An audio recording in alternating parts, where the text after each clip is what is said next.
ರಾಜ್ಯ ರೈತ ಸಂಘ ಹಾಗೂ ಹಸಿರು ಸೇನೆ ಹೊಸದುರ್ಗದಿಂದ ಬಂದಿದ್ದೀವಿ. ಇವತ್ತು ಶಿರಾದಲ್ಲಿ ಲೋಹಿಯಾಸಾಮ್ ಅಂತ ವಿದ್ಯಾಲಯದಲ್ಲಿ ಒಂದು ಅಧ್ಯಯನ ಶಿಬಿರವನ್ನು, ಭಾಳ ಮಹತ್ತರವಾದ ಅಧ್ಯಯನ ಶಿಬಿರವನ್ನು ಆಯೋಜನೆ ಮಾಡಿದರು. ನಾವು ಇವತ್ತು ಬಂದು ಎಲ್ಲರೂ ಅಟೆಂಡ್ ಮಾಡಿದ್ವಿ. ಸಾಕಷ್ಟು ವಿಷಯಗಳನ್ನು ಇಲ್ಲಿಂದ ತಗೊಂಡು ಹೋಗ್ತಾ ಇದ್ವಿ.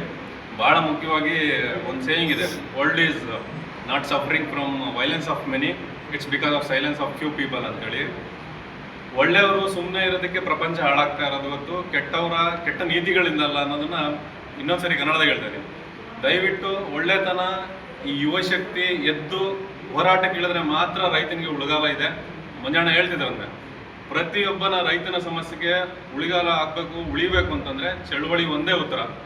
ಇದನ್ನು ಎಲ್ಲ ಯುವಜನತೆಗೆ ಹೇಳ್ತಿದ್ದೀನಿ.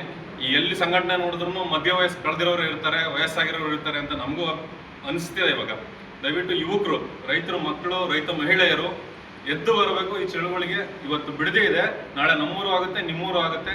ದಯವಿಟ್ಟು ಎಲ್ಲರೂ ರೈತ ಸಂಘಟನೆಗೆ ಕೈ ಜೋಡಿಸ್ಬೇಕು, ಸದಸ್ಯತ್ವ ತಗೊಳ್ಳಿ. ಎಲ್ಲರೂ ನಾಯಕರೇ, ಇಲ್ಲಿ ಯಾರು ಅಧ್ಯಕ್ಷರು ಅವ್ರು ಸಣ್ಣವ್ರು ಇವ್ರು ಸಣ್ಣವ್ರು ಅಂತೇನಿಲ್ಲ.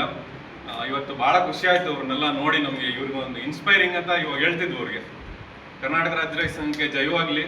ನಮಸ್ತೆ.